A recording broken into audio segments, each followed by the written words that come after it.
வடிவியல். தேல்ஸ் தேற்றம் அல்லது அடிப்படை விகித சமதேற்றம்.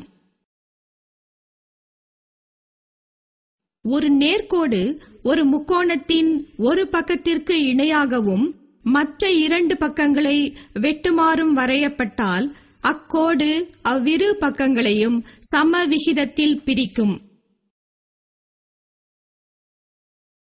கொடுக்கப்பட்டுள்ளவை: முக்கோணம் ஏபிசியில் பிசிக்கு இணையாக உள்ள எல் என்ற நேர்கோடு ஏபியை டியிலும் ஏசியை ஈயிலும் வெட்டுகிறது. நிரூபிக்க வேண்டியது: AD by DB is equal to AE by EC. அமைப்பு: பிஇ மற்றும் சிடிகளை வரைக. மேலும் ஏபிக்கு செங்குத்தாக இஎஃப்ஐயும் ஏசிக்கு செங்குத்தாக டிஜியையும் வரைக. அதாவது இஎஃப் பெர்பெண்டிகுலர் டு ஏபி மற்றும் டிஜி பெர்பெண்டிகுலர் டு சிஏவை வரைதல் வேண்டும்.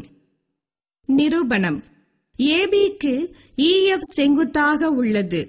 எனவே முக்கோணங்கள் ஏடிஇ மற்றும் டிபிஇ ஆகியவைகளுக்கு இஎஃப் குத்துயரமாக அமைகிறது.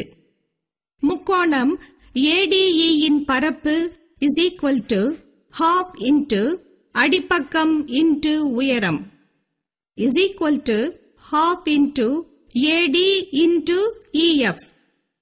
முக்கோணம் டிபிஇயின் பரப்பு is equal to half into அடிப்பக்கம் இன்டு உயரம் that is equal to half into db into ef. எனவே முக்கோணம் ADE-இன் பரப்பளவு by முக்கோணம் DBE-இன் பரப்பளவு is equal to half into AD into EF by half into DB into EF is equal to AD by DB. இதை சமன்பாடு 1 என இவ்வாறே முக்கோணம் ADE-இன் பரப்பளவு by முக்கோணம் DCE-இன் பரப்பளவு is equal to half into AE into DG by half into EC into DG that is equal to AE by EC. இதை சமன்பாடு 2 என கொள்ள வேண்டும்.